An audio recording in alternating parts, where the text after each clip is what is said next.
Hi, students and lecturers. Today, this will be a presentation on epistemic and testimonial injustice.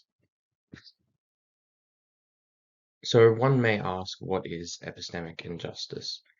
Well, epistemic injustice is a certain type of injustice that is directly linked towards the holding of knowledge. It can be described as a struggle of the ability/inability to fully be able to know and understand certain knowledge held by other people's perspectives and a rougher ability to be seen as intelligent and knowledgeable. This can cause individuals to be treated differently and excluded, as others may see them differently as a result of epistemic injustice. An article written by Joseph T.F. Roberts, published by the Collectors, states that therefore epistemic injustice has the ability to be labeled as an issue of social power. One reading that we'll be looking at in this presentation in a closer lens is Active Ignorance, Epistemic Others, and Epistemic Friction by Jose Medina. This is a reading that helps shed light on what epistemic injustice is through some concepts such as epistemic friction. In this reading, Medina states that epistemic relations are screwed up, and inequality is the enemy of knowledge. In the relevance of epistemic injustice, knowledge is surrounded by inequality as people are treated differently over the different perspectives they have of knowledge and the information that they have. And this inequality can be related towards their ethnicity, race, and their wealth.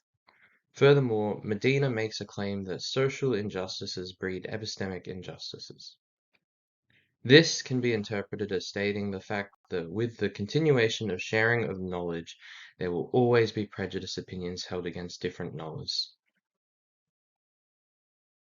So basically, there are two key components, two different injustices that essentially make up epistemic injustice.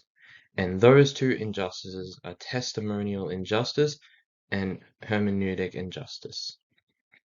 For this presentation alone, there will be a heavier focus on testimonial injustice, what it is, and the relevance to the example that will be provided at the end, and how the concept can be applied to it. So, testimonial injustice is a type of epistemic injustice which is related to the dismissive behavior and note of irrelevance placed towards people's knowledge and information as a result of their gender and identity. Miranda Fricker's 2007 work titled Epistemic Injustice talks about the testimonial injustice in a larger lens.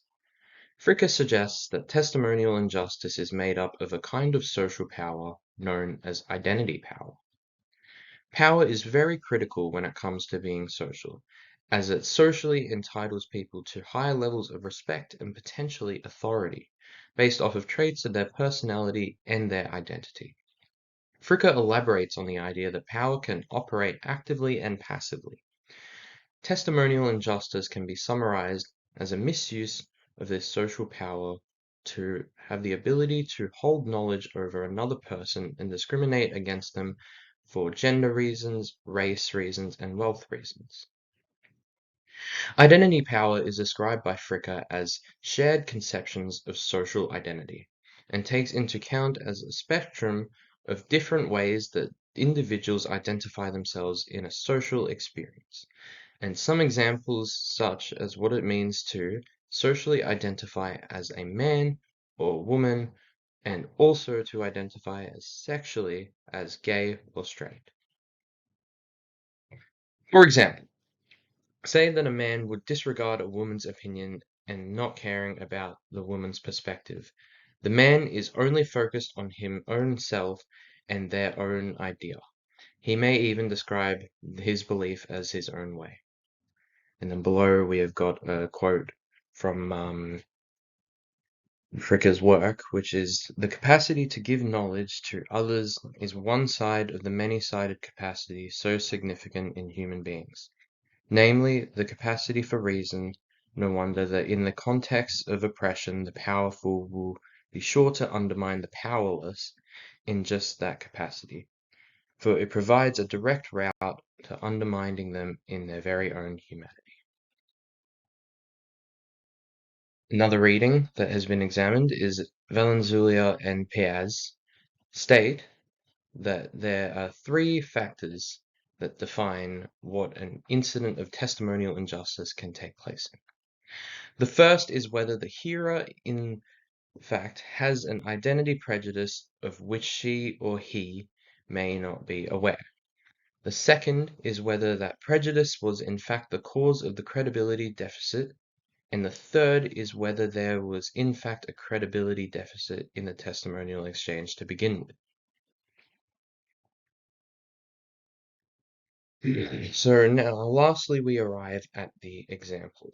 Now, this example comes from a personal experience of mine, and what I believe was a pure example of testimonial injustice and misuse of social power.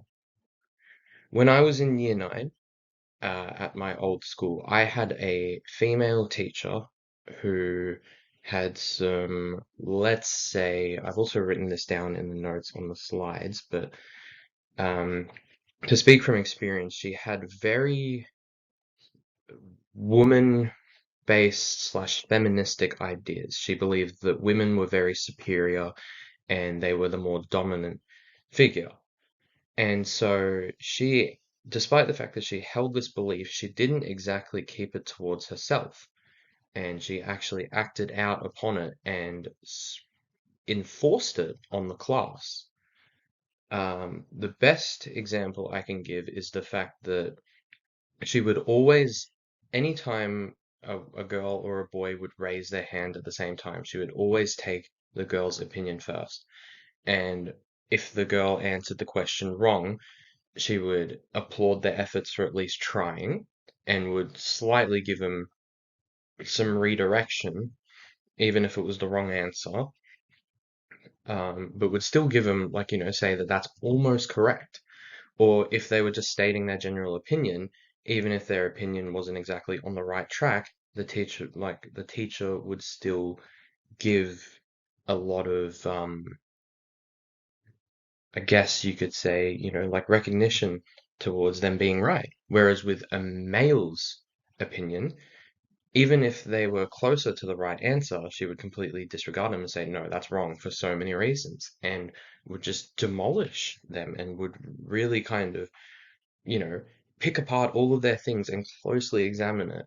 And, at first, the men thought that, okay, maybe it's just, maybe we are answering questions wrongly. But when it was a very simple, open, and shut answer, um, it became very apparent that this teacher was obviously prioritizing the women and putting them first and was very disregarding towards the males' opinions. And believe it or not, this was actually a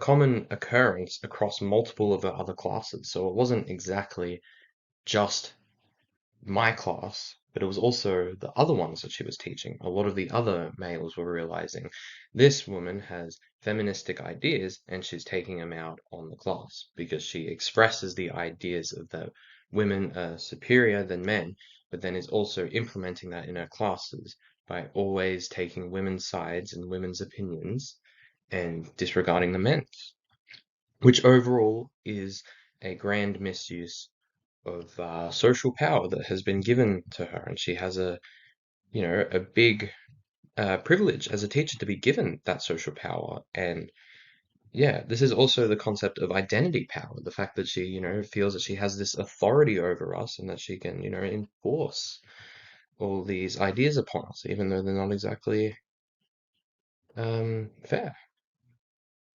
So that's how testimonial injustice can be applied towards the certain scenario that I have used. Um, And lastly, just the reference list. So thank you very much for watching this presentation. I hope that my personal experience of testimonial injustice has been very insightful and that, yeah, the concepts were well explained and applied correctly. Thanks.